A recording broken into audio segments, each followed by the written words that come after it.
ધોરાજી ડિવિઝનમાં પકડાયેલા વિદેશી દારૂની વાત કરીએ તો જ્યારે તેને નાશ કરવા માટે હવે મળતી માહિતી મુજબ ઉપલેટા, ભાયવદર, પાટણવાડ અને ધોરાજી શહેર અને તાલુકા વિસ્તારમાં પકડાયેલા દારૂનો નાશ અધિકારીઓની હાજરીમાં કરવામાં આવ્યો। આ કાર્યવાહી દરમિયાન ધોરાજી ડિવિઝનના એએસપી અને એસડીએમ તેમજ ડિવિઝનના પીઆઈ હાજર રહ્યા હતા। કુલ 3299 વિદેશી દારૂનો બોટલો જેની બજાર કિંમત અંદાજે ₹25 લાખ જેટલી છે તેનો નાશ કરવામાં આવ્યો। આ કાર્યવાહીથી જિલ્લામાં દારૂના ગેરકાયદેસર વેપારીઓમાં હડકંપ મચી ગયો છે।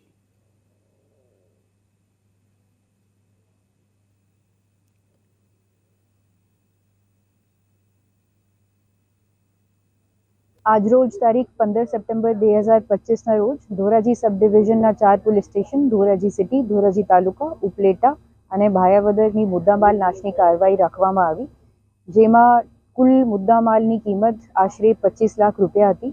તમામ કાર્યવાહી નિયમ મુજબ કોર્ટ નિકાલની પછી એસડીએમ શ્રી ધોરાજીની હાજરીમાં શાંતિ રીત સંપૂર્ણ થઈ।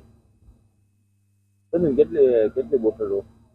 કુલ વેલ્યુ બોટલોની 25 લાખની આશરે હતી।